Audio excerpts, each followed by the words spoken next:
Que ton Saint-Esprit vienne et prenne le contrôle total de nos finances. Que ton Saint-Esprit vienne et prenne le contrôle total de notre vie de famille pour la gloire de ton nom.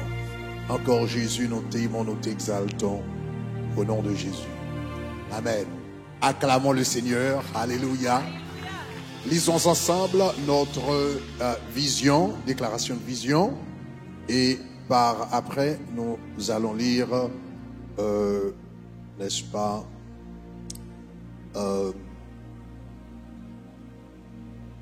nous allons rentrer dans le message de la parole de Dieu.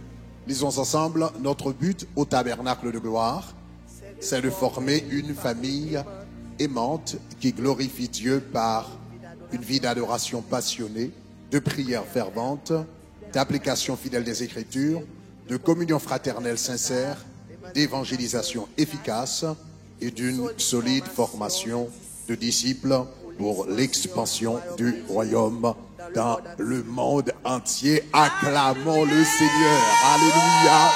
Alléluia. Donc, trouve 3 personnes et dis-leur, Jésus t'aime, Jésus est mort pour toi et Jésus va t'élever, eh bien, dans la gloire et à la gloire au nom de Jésus de Nazareth. Bonne semaine et dites-lui bonne semaine en Jésus. Alléluia. Donc, merci. Vous pouvez vous asseoir. Nous allons rentrer directement dans le message de la parole de Dieu. Merci beaucoup. Alléluia. Oh, gloire à Dieu, Seigneur, nous t'aimons. Voilà. Gloire à Dieu. Ça a été la semaine pour vous tous. Amen. Une autre semaine avec Jésus par la grâce de Jésus. Alléluia. La grâce de Jésus dans nos vies. Nous saluons tous nos campus un peu partout à travers le monde. Une bonne salutation pour Paris, notre campus à Paris, Guyane française, n'est-ce pas, Port-au-Prince, à Bois-Vernat. Acclamons le Seigneur pour leur vie. Je suis très content de vous voir tous et tous les autres campus qui sont connectés. Nous vous rappelons ce matin, aujourd'hui nous commençons officiellement notre nouveau campus à North Miami. Alléluia. Donc cela veut dire donc encore l'ancien auditorium. Donc nous allons là où nous avions l'ancienne salle de conférence. Nous allons utiliser cette salle encore pour toucher des âmes pour Jésus. Nous sommes très contents par rapport à cela. Cet après-midi, également durant le culte, ce matin, durant le culte de 8 heures, donc je crois nous aurons une formation. Eh bien, pour ceux qui, si vous allez, comment vous former pour trouver un boulot, il y a des stratégies que vous devriez savoir si vous aimeriez savoir comment vraiment chercher un boulot aux États-Unis. Donc, nous allons avoir une session de formation par rapport à cela. Donc, étant donné que nous sommes dans la semaine des finances, donc nous parlons des finances, c'est comment chercher efficacement des emplois en ligne. Bon, c'est en ligne, donc on va vous utiliser comment vous pouvez aller en ligne pour trouver un emploi. Donc, c'est très important. Donc, c'est ce matin à 11h du mat. Après le culte de 8 heures, nous aurons cette formation pour ceux qui aimeraient trouver un boulot. Alors, alléluia. Donc, nous sommes dans le domaine des finances. Alléluia. Gloire à Dieu. All right, chers amis, nous parlons de la porte de Zabulon.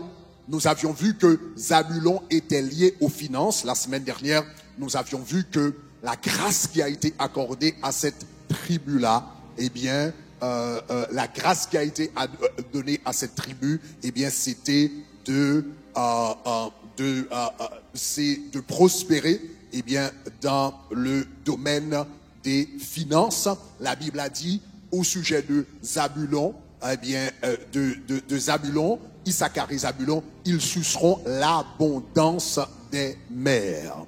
Donc, nous avions vu cela. Ok, une petite révision de la semaine dernière et nous allons rentrer dans le message de ce matin. Donc, je prévois déjà que je n'aurai pas le temps de tout terminer avec vous. Donc, je vais commencer l'enseignement dans cette série ce matin. Et puis, dans le culte de 8 heures, je continuerai la formation, mais je commence maintenant.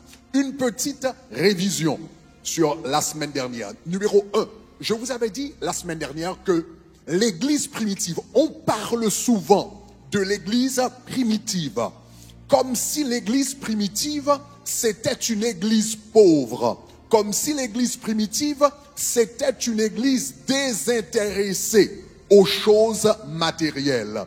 Mais nous avions vu la semaine dernière que ce n'était pas vrai. L'église primitive, c'était une église équilibrée, disons équilibrée. Donc cela veut dire c'était une église spirituelle, mais c'était une église également qui savait qu'elle vivait encore sur la terre et que les gens avaient des obligations matérielles. Donc, et la grâce de Dieu qui se manifestait dans l'église primitive prenait en considération ces deux réalités humaines, la réalité spirituelle et la réalité matérielle. Donc, conséquemment, l'église primitive numéro 1, nous avions vu, l'église primitive avait une mentalité anti-pauvreté. Donc, souvent, on pense à l'église primitive comme une église pauvre, mais si vous regardez bien le Nouveau Testament, le livre des Actes des Apôtres et les épîtres de Paul, donc vous allez remarquer que c'est une église qui avait une mentalité anti-pauvreté.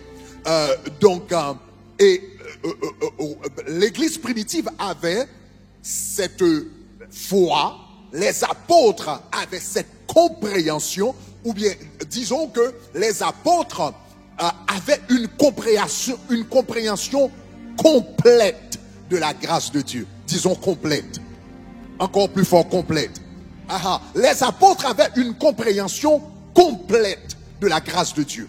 Le problème aujourd'hui, c'est que nous avons une compréhension partielle de la grâce de Dieu, mais nous n'avons pas une compréhension complète.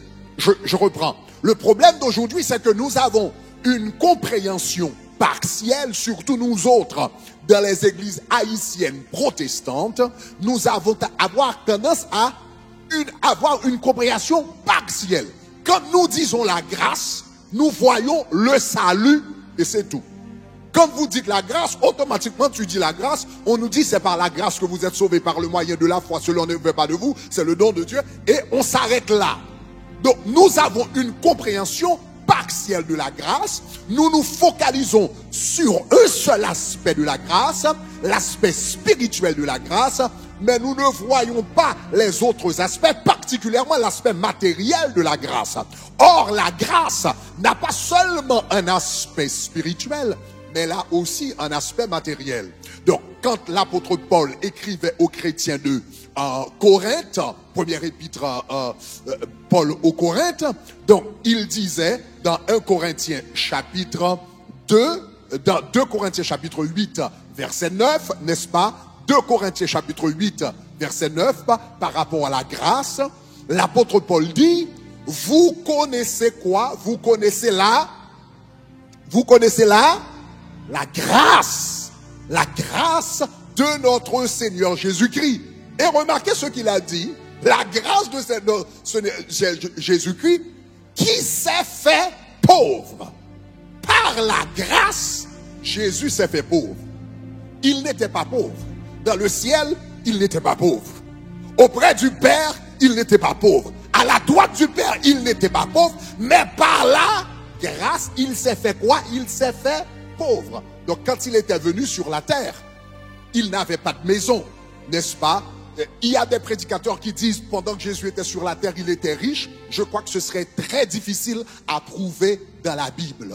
Quand tu regardes Jésus dans la Bible, il n'avait pas une maison. Quand Pierre lui a demandé, mais où habites-tu? Il dit, les renards ont des tanières, les oiseaux du ciel ont des nids, mais le Fils de l'homme n'a pas un endroit où reposer sa tête. Durant tout le ministère de Jésus-Christ, il habitait dans la maison de Pierre à Capernaum. Il n'avait pas sa maison, il se logeait dans la maison de Pierre. Donc, sur la terre, Jésus n'était pas riche. Mais la raison pour laquelle il n'était pas riche sur la terre, c'est parce qu'il avait abandonné cette richesse à affiché le verset de nouveau, c'est parce qu'il avait abandonné cette richesse pour vous et moi. Quand il est venu sur la terre, il n'avait pas même eu la chance d'être né dans un hôpital, n'est-ce pas? Donc il est né dans une étable et tout ça. Mais la Bible dit, vous connaissez la grâce de Dieu, de notre Seigneur Jésus-Christ, qui s'est fait pauvre. Il n'était pas pauvre, mais il s'est fait pauvre. Mais pourquoi s'est-il fait pauvre? Parce que quelqu'un va dire, ouais, puisque Jésus-Christ n'avait pas de maison sur la terre, donc moi aussi, je n'ai pas besoin d'une maison. Puisque Jésus-Christ, eh bien, n'avait pas de moyens, c'était des personnes qui soutenaient Jésus. La Bible dit il y avait des femmes capables qui soutenaient le ministère de Jésus. Puisque Jésus-Christ, lui, c'était des personnes qui le soutenaient. Donc moi aussi, il faut que des personnes me soutiennent. Donc je ne vais pas travailler, je ne vais rien faire et des personnes vont me soutenir. Mais remarquez, est-ce que vous savez que la Bible dit que Jésus-Christ qui n'a point connu de péché s'est fait pécher à la croix? Mais est-ce que Jésus-Christ s'est fait pécher pour que nous vivions dans le péché? Ou Jésus-Christ s'est fait pécher pour nous retirer du péché? Est-ce qu'on est là? Est-ce qu'on est ensemble? On va pas dire oui, à la croix, Jésus-Christ, la Bible dit à la croix, il s'est fait pécher afin que par sa justice, nous soyons justifiés. Mais on va pas dire, mais parce que Jésus-Christ, eh bien, s'est fait pécher à la croix, donc moi je vais vivre dans le péché. Non, il s'est fait pécher à la croix pour briser la puissance du péché dans nos vies. Est-ce qu'on est ensemble? Donc c'est la même chose dans ce verset. Donc vous remarquez, affichez le verset de nouveau. Donc la Bible dit, il s'est fait pécher, il s'est fait pauvre de riche qu'il était, afin que par sa pauvreté, vous fussiez enrichis. Afin que par sa pauvreté, vous fussiez enrichis. Ah, quelqu'un va me dire, mais Bishop, ici, il parle de la pauvreté spirituelle. Hein? Et ici, il parle de la richesse spirituelle. Cela veut dire, Jésus nous donne le salut, Jésus nous donne le ciel. Ici, il parle de richesse spirituelle. Donc, nous sommes dans 2 Corinthiens chapitre 8. La meilleure façon d'interpréter un texte, c'est dans son contexte. Donc, allons un peu plus loin dans la même lettre. Nous sommes dans 2 Corinthiens chapitre 8, verset 9. Allons maintenant dans 2 Corinthiens 9, verset 8, le prochain chapitre, là où l'apôtre Paul continue à parler de la grâce. Il continue à parler de la grâce. Il a dit la grâce, à cause de la grâce, de pauvre qu'il était, il s'est fait pauvre, de riche qu'il était, afin que nous soyons enrichis. Mais maintenant, regardez, la Bible dit, et Dieu peut vous combler de toutes. Ah, il parle encore de la grâce. On est clair, il parle encore de la grâce. Dieu peut vous combler de toute grâce. Afin, mais maintenant, est-ce qu'il parle de l'aspect spirituel de la grâce? Non, le texte dit, afin que possédant, cette grâce vous amène à posséder. Posséder des terres, posséder des fonds de terre, posséder des maisons, avoir un bon travail, avoir un bon emploi, afin que possédant toujours, en toutes choses, de quoi satisfera tous vos besoins et que vous ayez encore en abondance pour toute... Est-ce qu'il parle du salut ici? Non, ça c'est l'aspect matériel de la grâce. Le problème, c'est que nous autres, pendant longtemps, nous nous sommes focalisés simplement sur l'aspect spirituel de la grâce. Or, l'église primitive, ce n'était pas sa conception. L'église primitive, c'est que la grâce était à la fois spirituelle et matérielle. La même grâce qui a poussé Jésus à mourir à la croix pour me sauver de mes péchés, cette même grâce aussi a brisé la pauvreté et a relâché l'abondance dans ma vie. Si vous le comprenez, dites-moi gloire. Alléluia, dites-moi gloire. Donc, je prends le temps de vous enseigner ces choses. Plus tard, nous allons voir les choses pratiques. Mais il faut que nous ayons la bonne mentalité. Il faut que ces forteresses dans nos pensées, dans nos esprits soient brisées. Parce que si ces forteresses ne sont pas brisées, nous ne serons pas capables de vivre la prospérité, la grâce et les bénédictions de Dieu. Parce que le Seigneur a dit, tu mangeras si tu as la bonne volonté et tu es obéissant, tu mangeras les meilleures productions du pays. Pour manger les meilleures productions du pays, tu dois avoir la bonne volonté. Mais pour avoir la bonne volonté, il faut avoir une compréhension biblique de la grâce de Dieu. Est-ce qu'on est là, chers amis? Donc, les apôtres avaient une compréhension complète de la grâce. Disons complète. Disons complète. Donc, la grâce de Dieu ne nous sauve pas seulement. La grâce de Dieu ne nous guérit pas seulement. La grâce de Dieu ne nous libère pas seulement des puissances des ténèbres, mais la grâce de Dieu nous fait prospérer financièrement. Mais maintenant, où est-ce que les apôtres avaient-ils compris ce principe? Où avaient-ils appris ce principe? Les apôtres avaient appris ce principe. Les apôtres avaient appris ce principe et à travers la manifestation de la grâce dans l'église primitive. L'apôtre Paul a pu comprendre les deux aspects de la grâce parce que dans l'église primitive, il avait vu les deux aspects de la grâce se manifester. Quand nous parlons de l'église primitive, nous nous focalisons simplement sur Actes des Apôtres chapitre 2, n'est-ce pas, où Pierre s'est tenu debout, le Saint-Esprit de Dieu est descendu et rempli du Saint-Esprit, la Bible dit il a prêché et 3000 hommes sont venus à la repentance. Nous nous focalisons sur cet aspect de la grâce. Ça c'est Actes des Apôtres chapitre 2, mais nous oublions Actes des Apôtres chapitre 4 que nous avions vu la semaine dernière. Mais regardons ce verset de nouveau, Actes des Apôtres chapitre 4, n'est-ce pas, ce que la Bible a dit, les apôtres rendaient témoignage avec une grande force de la résurrection de notre Seigneur Jésus-Christ. Nous sommes dans Actes des Apôtres chapitre 4. Et la grâce était grande sur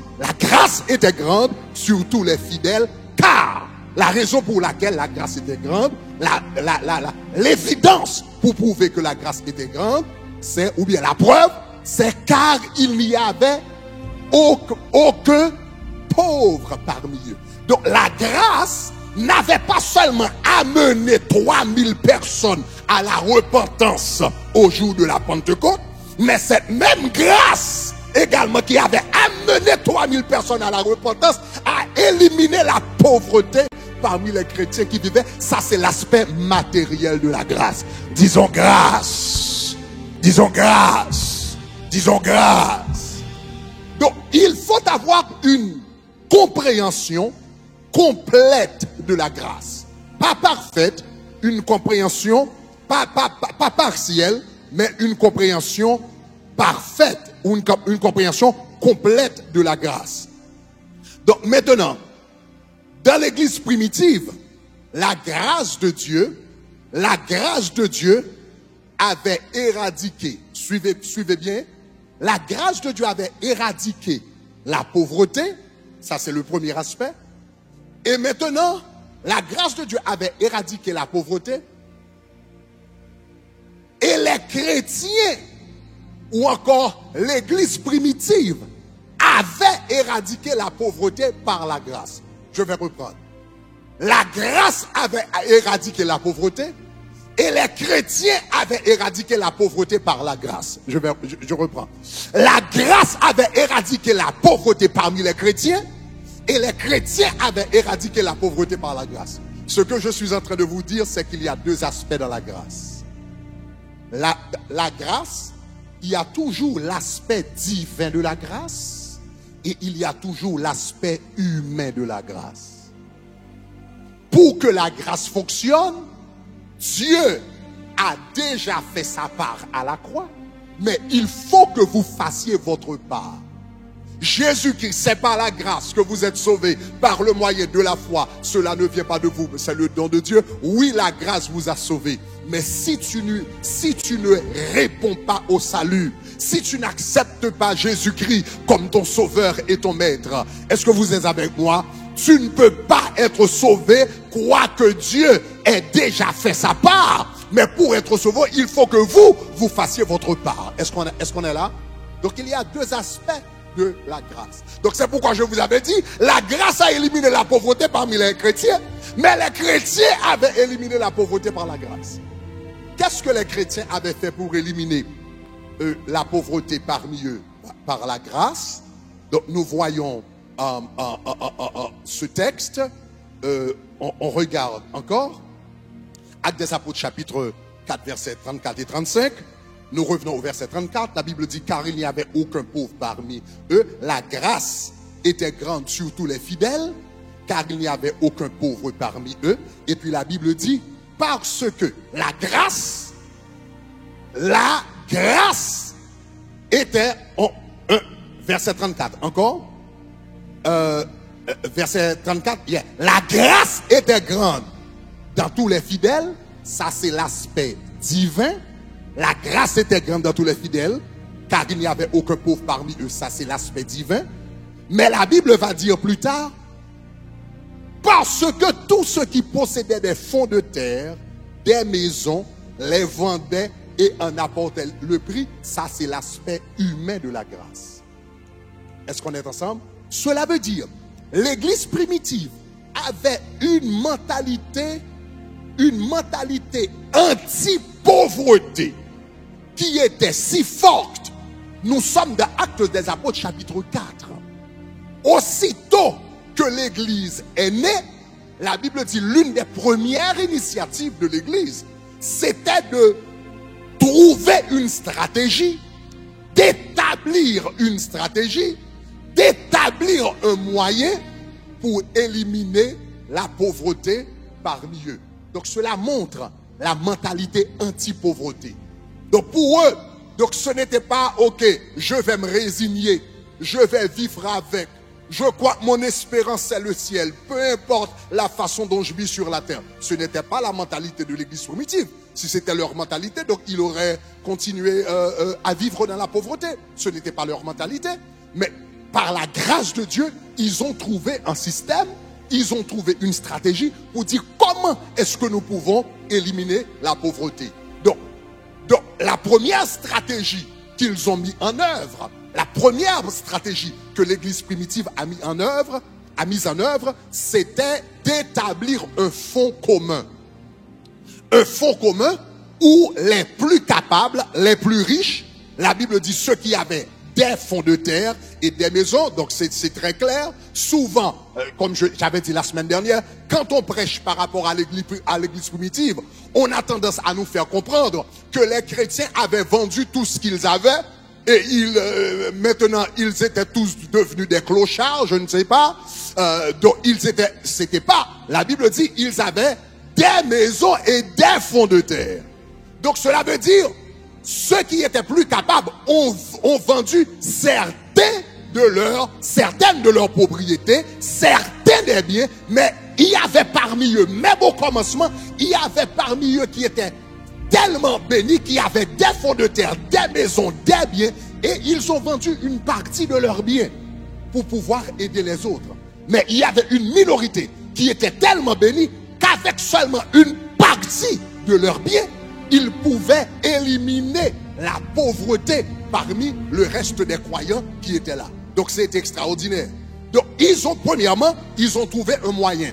Le moyen c'était quoi? D'établir un fonds commun pour pouvoir aider ceux qui n'avaient pas de moyens. Est-ce qu'on est d'accord, chers amis? Donc cela veut dire ceux qui n'avaient pas de moyens, ils avaient établi un fonds commun. Maintenant, allons un peu plus tard. Donc cela prouve qu'ils n'étaient pas à l'aise avec la pauvreté. Est-ce qu'on est d'accord? On est là dans l'église primitive. Maintenant, il y avait un problème. Et là, je vais énoncer la première stratégie et je continuerai durant le second culte. Mais il y avait un problème. C'est vrai que l'église primitive avait trouvé un moyen pour éradiquer la pauvreté. Le moyen, c'était d'établir un fonds commun, et ceux qui étaient extrêmement bénis, qui avaient beaucoup de biens, pouvaient vendre une partie de leurs biens et en donner à ceux qui n'en avaient pas. Maintenant, c'était bien. Maintenant, il y avait un problème. Le problème, c'était quoi? Le problème, c'est que ceux qui étaient bénis financièrement représentaient une minorité dans l'église. C'était le problème. Oui, c'est qu'ils avaient résolu le problème de la pauvreté extrême. Ils avaient résolu ce problème. Mais il y a un problème. Oui, les gens au moins peuvent manger, au moins peuvent avoir un habit. Mais en même temps, la majorité des gens n'ont que la suffisance. Or, la grâce, revenons à 2 Corinthiens chapitre 9, verset 8.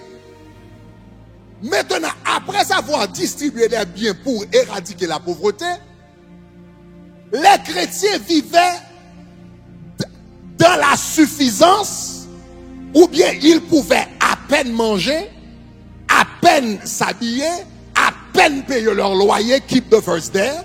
Ils pouvaient à peine. Mais le moyen qu'ils avaient établi produisait la suffisance. Mais la grâce ne nous donne pas seulement la suffisance. Remarquez ce que la Bible dit. Et Dieu peut vous combler de toute grâce, afin que possédant toujours en toute chose de quoi satisfaire à tous vos besoins. La première dimension de la grâce, c'est d'avoir les moyens pour satisfaire à vos besoins. Maintenant, quand les apôtres, quand les chrétiens les plus riches, les plus affluents, ont vendu ce qu'ils avaient et donné, ils ont atteint le premier niveau de grâce. Le premier niveau de grâce, c'est capable de satisfaire à tous vos besoins. Mais il y a un deuxième niveau. Le deuxième niveau, c'est que, après avoir satisfait à tous vos besoins, que vous ayez encore en abondance. Le problème, c'est que, maintenant, quand ils ont éradiqué la pauvreté, les gens étaient capables de satisfaire à leurs besoins. Ça, c'était bien. Mais l'église primitive n'était pas satisfaite. Parce que l'église primitive a dit, oui, c'est vrai, il n'y a plus la pauvreté parmi nous, mais la grâce ne nous promet pas seulement la suffisance. Ah, est-ce qu'on est là? Est-ce qu'on est là? La grâce ne veut pas que j'arrive à peine à payer mon loyer, à peine à payer les factures, à peine à payer pour la nourriture, à peine. Oui, ça c'est une dimension de grâce. Mais il y a une autre dimension de la grâce. Regarde ton voisin, il y a une autre dimension. Maintenant, le problème, c'est que il y a une autre dimension. La majorité des chrétiens étaient au premier niveau, au niveau de la suffisance. Mais il y avait seulement une minorité qui vivait dans l'abondance. Et c'est cette minorité qui soutenait la majorité. Donc, est-ce qu'on est à l'air? La minorité vivait dans l'abondance et c'est cette minorité qui soutenait la majorité. Mais les apôtres se sont dit, mais il y a un problème. 2 Corinthiens chapitre 9 verset 8. Et mon Dieu peut vous combler de toute grâce afin qu'il y ait toujours de quoi satisfaire à tous vos besoins. Cette promesse n'a pas été donnée à une minorité, mais il a été donné à toute l'église. Elle a été donnée au corps de Christ. Est-ce qu'on est d'accord? Le problème, il y avait une minorité. Donc regardez dans 1 Corinthiens chapitre 1 verset 26. Dans 1 Corinthiens chapitre 1 verset 26, on peut regarder, si vous pouvez me trouver la version, je vais lire la version française, mais également la version créole et anglaise, right? Anglaise et créole. Mais on lit en français. Considérez mes frères que parmi vous qui avez été appelés, il n'y avait pas beaucoup de sages selon la chair, ni beaucoup de puissants, ni beaucoup de nobles. Vous savez ce que noble, c'est ce que nous appelons en Haïti bourgeois. Vous comprenez, mais pas de grand pile bourgeois parmi nous. Regardez comment l'anglais traduit ce verset. Si vous pouvez trouver le verset en anglais. Le verset anglais dit, remember, dear brothers and sisters, that few of you were wise in the eyes of the world, en anglais, or powerful or wealthy when God called you. Can you find the Creole version? La version créole dit, anglais dit, few of you were wealthy. La version créole dit, kounye a frem yo songe, ki qualité moun nou teye les bon Dieu terele nous, pas gen un pile nan nous qui te gen bon comprendre, d'après ça les hommes les bon comprendre, et puis regardez qui ça dit, pas gain un pile grand nègre, ni un pile moun grand famille.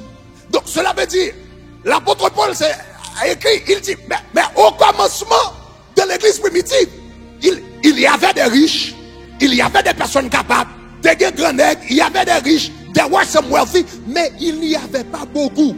Et c'est cette minorité de nobles, de capables, c'est cette minorité de personnes affluentes qui supportaient le reste. Mais les apôtres se sont dit, mais il y a un problème. Dans 2 Corinthiens chapitre 9 verset 8, et mon Dieu peut vous combler de toute grâce, afin qu'ayant toujours de quoi à satisfaire, qu'ayant toujours, afin que possédant toujours de quoi satisfaire à tous vos besoins, que vous ayez encore en abondance pour toute vos. Mais pourquoi c'est une minorité qui vit dans l'abondance et le reste vit dans simplement de la suffisance? Est-ce qu'on est d'accord? Donc, les apôtres se sont dit, ok, nous avons trouvé une stratégie pour briser la pauvreté. Les chrétiens ont passé de la pauvreté, de l'insuffisance à la suffisance. Mais il faut qu'ils passent maintenant de la suffisance à l'abondance. Est-ce qu'on est là? Donc, les apôtres vont dire, maintenant,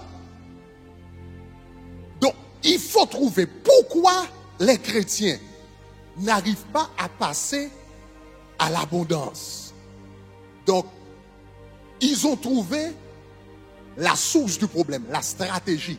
Quelle est la stratégie pour passer à l'abondance? L'apôtre Paul, nous allons étudier dans 1 Thessaloniciens, va mettre en œuvre 3 stratégies très importantes. Je vais mentionner la première ici et nous en parlerons, nous parlerons des deux autres au prochain culte. Mais remarquez la première stratégie. La première stratégie, c'est de comprendre comment, c'est de comprendre le mécanisme de la grâce. Remarquez ce que l'apôtre Paul dit dans 1 Corinthiens chapitre 15, verset 10. 1 Corinthiens chapitre 15, verset 10. Lisons ensemble. L'apôtre Paul, parlant de lui-même, dit, par la grâce de Dieu, je suis ce que je suis. Et la grâce envers moi n'a pas été vaine. Loin de là, j'ai travaillé plus que tous. Non pas moi toutefois, mais la grâce de Dieu qui est avec moi. Ok, on s'arrête ici. L'église avait une grâce d'abondance. Il y avait une grâce d'abondance qui reposait sur l'église. Il y avait une grâce pour briser la pauvreté. Il y avait une grâce pour leur faire passer, ou bien pour les faire passer de l'abondance, de l'insuffisance à la suffisance, de la suffisance à la grâce.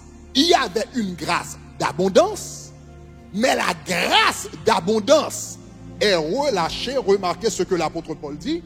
Par la grâce, je suis ce que je suis, et sa grâce envers moi n'a pas été vaine. Pourquoi la grâce n'a-t-elle pas été vaine? La Bible dit parce que j'ai travaillé. J'ai travaillé. Pour que la grâce te donne des résultats, il faut la travailler. L'apôtre Paul dit, par la grâce, je suis que je suis. Mais je ne suis pas devenu le grand apôtre Paul qui a écrit 2/3 du Nouveau Testament, qui a implanté plus d'églises que tous les apôtres, qui est devenu fameux plus que couleur. Je ne suis pas devenu cet apôtre Paul simplement parce que je suis resté à la maison avec les bras croisés et la grâce de Dieu est venue sur moi et a fait de moi le grand apôtre Paul. Non, il a dit, j'ai la grâce de Dieu, mais j'ai travaillé. J'ai travaillé plus que Pierre, plus que Jean, plus que... J'ai travaillé plus que eux tous. Et c'est à travers ce travail que la grâce s'est manifestée en abondance dans ma vie et je suis venu le premier des apôtres. J'étais le dernier parce que je n'ai jamais vu Jésus face à face. J'étais le dernier apôtre, mais je suis devenu le premier apôtre par la grâce de Dieu. Mais cette grâce s'est manifestée à travers mon travail. Ah, dites-moi gloire, dites-moi gloire, dis-moi. Regarde ton voisin, dit, il faut travailler la grâce. Il faut travailler la grâce. Il ne suffit pas de dire que Dieu va me faire prospérer. Il faut travailler la grâce. Il ne suffit pas de dire que Dieu va m'enrichir. Il faut travailler la grâce. Il ne suffit pas de dire Dieu va me donner une promotion. Il faut travailler, il faut travailler, il faut travailler la grâce. Si vous me comprenez, dites-moi gloire. Donc, là, l'apôtre Paul va leur donner le premier secret. Le premier secret de la manifestation de la grâce de l'abondance. Le premier, c'est le travail. Donc, au commencement, le système qu'ils avaient mis en œuvre, c'est que les riches supportent les pauvres. Mais avec le temps, ils ont dit, mais ces gens-là, s'ils restent simplement pour être supportés, s'ils se contentent d'être supportés, d'être soutenus par d'autres gens, est-ce que vous êtes là? D'être appuyés, mais ils ne vont jamais sortir de la pauvreté. Ils vont à peine vivre de la suffisance. Est-ce que vous êtes avec moi? Mais pour passer à une autre dimension, pour passer à la dimension de l'abondance, est-ce que vous êtes avec moi? Il faut un autre système. Donc ils vont dire, maintenant nous allons encourager. La première chose que nous allons encourager le travail. Dites-moi le travail, dites-moi le travail, dites-moi le travail, dites-moi le travail. Il n'y a pas d'abondance sans travail. Est-ce que vous êtes avec moi? Il n'y a pas d'abondance sans travail. Donc, quand vous lisez les épîtres, vous allez voir l'apôtre Paul, dans Actes des Apôtres, il y avait les riches qui supportaient les pauvres, n'est-ce pas? Maintenant, dans 1 Thessaloniciens, que l'apôtre Paul va écrire à peu près 40 ans plus tard, n'est-ce pas? Pas 40 ans plus tard, mais 10 ans plus tard, en l'an 40, il va mettre beaucoup d'accent sur le travail. Remarquez ce que l'apôtre Paul, ce qu'ils vont dire. 2 Thessaloniciens, chapitre 3, verset 10. Regardez avec moi 2 Thessaloniciens, chapitre 3, verset 10. 2 Thessaloniciens, chapitre 3, verset 10. Regardez avec moi rapidement. Alléluia. Lisons ensemble. L'apôtre Paul dit, car lorsque nous étions chez vous, nous vous disions expressément, j'aime ce mot, nous vous disions expressément, en créole nous t'avons dit, m'te dit nous ça clair. C'est ça, ça veut dire. C'est ce que ça veut dire expressément. M'te dit nous ça, l'aime avec nous, m'te dit nous ça clair. Nous vous disions expressément, si quelqu'un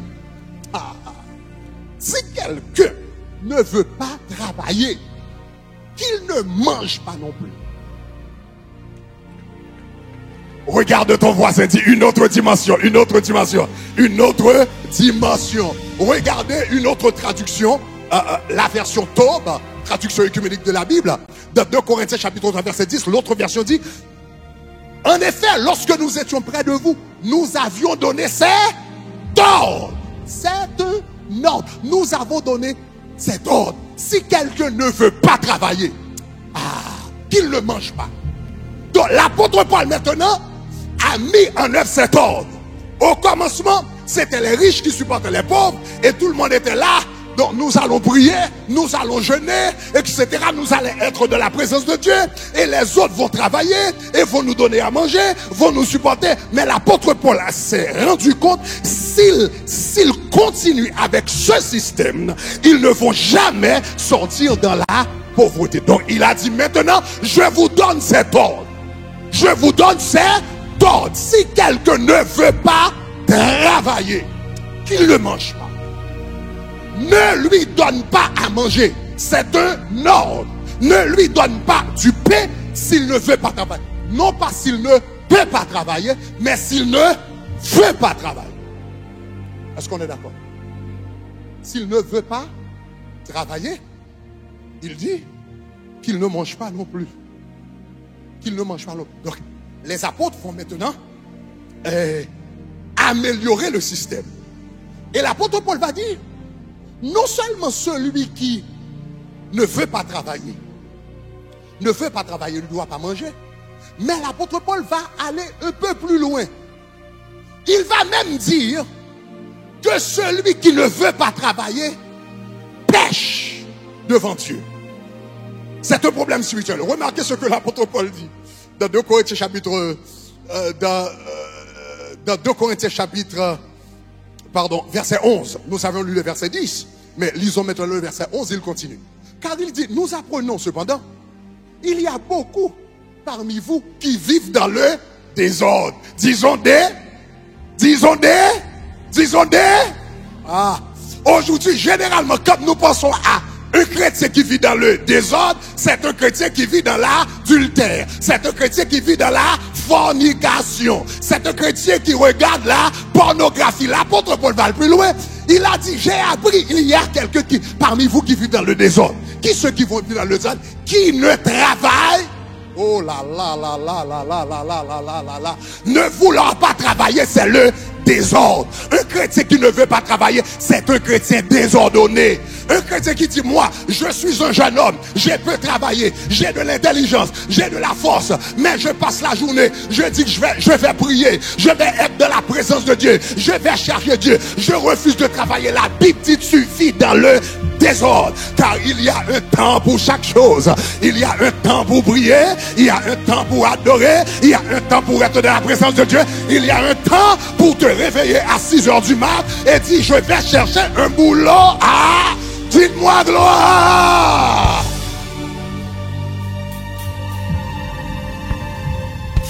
Cela veut dire qu'il y a des chrétiens qui jeûnent, qui vivent dans le désordre. Il y a des chrétiens qui vont à l'église, qui vivent dans le désordre. Il y a des chrétiens qui adorent, qui vivent dans le désordre. Parce qu'il y a un temps pour chaque chose. Est-ce qu'on est d'accord? Donc si tu es sauvé, tu veux passer ton temps dans la prière, dans le jeûne, et tu dis, les autres vont travailler pour me supporter. Ils vont me faire un transfert. Ils veulent me donner. Mais c'est le désordre. Tu n'es pas handicapé. Tu n'es pas paralytique. Tu as de la force. Tu peux faire quelque chose. Donc si tu ne le fais pas, c'est le... Donc l'apôtre Paul leur a dit maintenant, la paresse, l'oisiveté, c'est le désordre.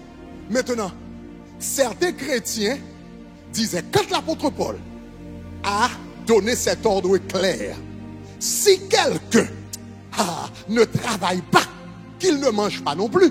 Quand les chrétiens maintenant ont commencé à résister, à refuser de soutenir les autres qui ne travaillaient pas, quand les chrétiens ont refusé de soutenir les autres qui ne voulaient pas travailler, qui ne voulaient pas utiliser leur force, qui ne voulaient pas se réveiller le matin pour faire quelque chose. Donc quand ils ont refusé de les supporter, ces chrétiens ont commencé à dire, et vous voyez, eux, ils ne veulent pas nous supporter.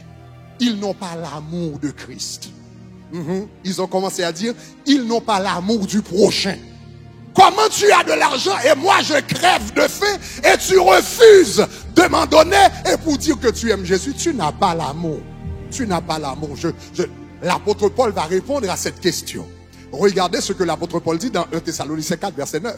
L'apôtre Paul dit, pour ceux qui aient de l'amour, parle-moi, pour ceux qui aient de l'amour, pour ceux qui aient de l'amour, pour ceux qui aient de l'amour fraternel, vous n'avez pas besoin qu'on vous en écrive, car vous avez vous-même appris de Dieu à vous aimer les uns les autres. Donc, l'apôtre Paul parle de quoi? De l'amour fraternel.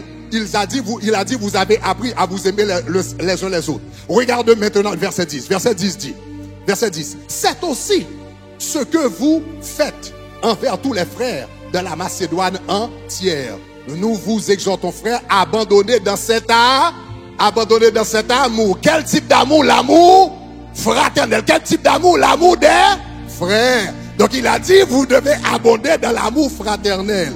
Et remarquez ce qu'il a dit, dans cet amour. Maintenant, remarquez ce qu'il a dit, le verset 11. Dans cet amour, à mettre votre honneur, à vivre tranquille, à vous occuper de vos propres affaires et à travailler de vos mains. Cela veut dire travail.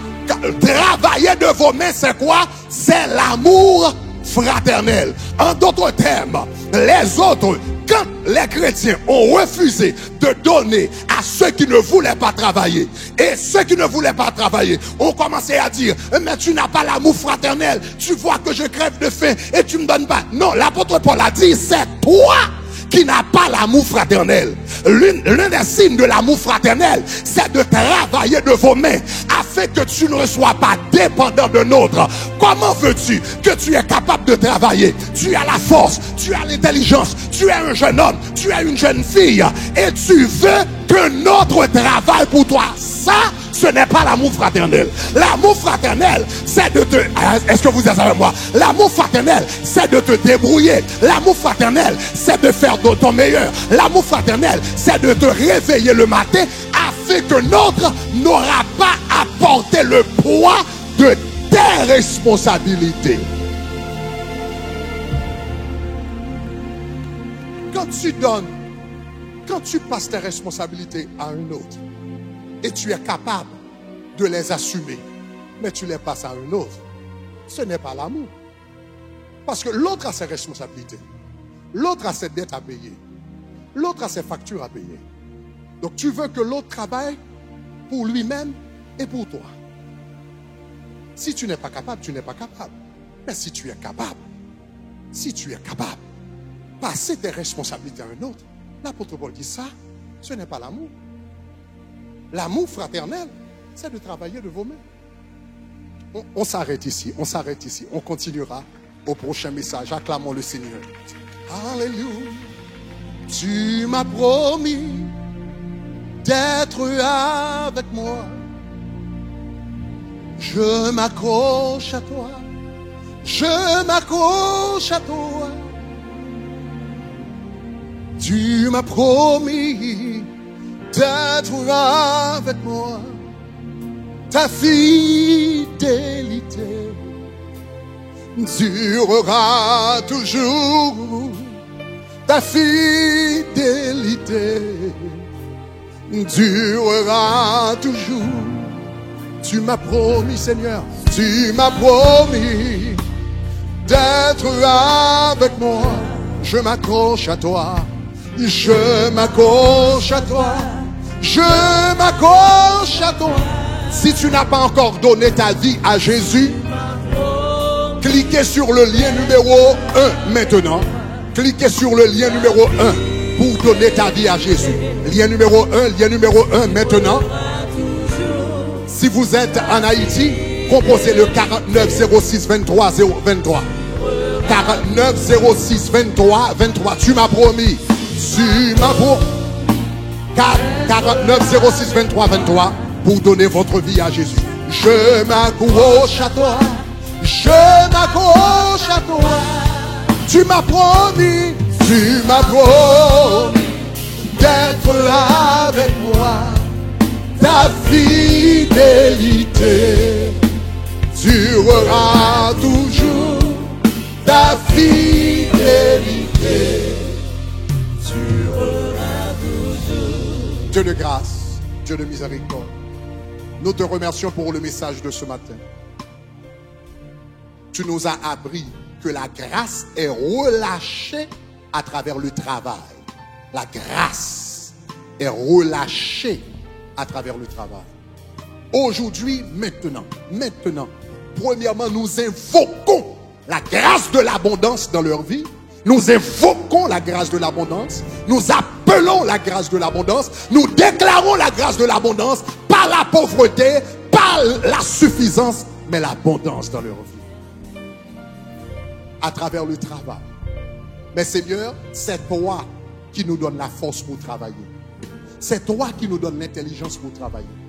Maintenant, donc Seigneur, je demande non seulement la grâce de l'abondance, mais la grâce du travail. Que les portes s'ouvrent devant eux maintenant au nom de Jésus. Que les portes qui ont été fermées pendant longtemps s'ouvrent au nom de Jésus de Nazareth. Que les postes qui ont été bloqués pendant longtemps s'ouvrent maintenant au nom de Jésus de Nazareth. Que ceux qui avaient déposé un CV et ils n'avaient jamais eu de retour, qu'ils reçoivent un retour cette semaine au nom de Jésus de Nazareth. Accorde à ton peuple l'intelligence, la grâce, pour qu'il puisse marcher dans l'abondance, selon ta volonté. Au nom de Jésus, acclamons le Seigneur Jésus. Alléluia.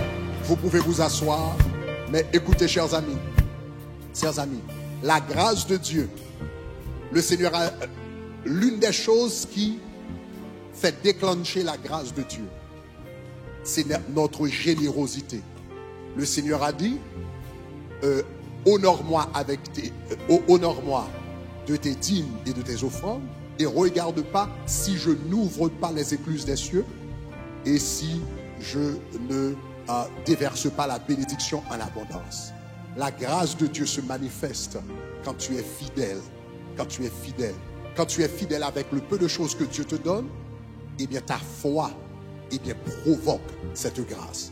Ce mois-ci, c'est le mois des finances. C'est le mois pour renouveler notre alliance de dîmes avec le Seigneur.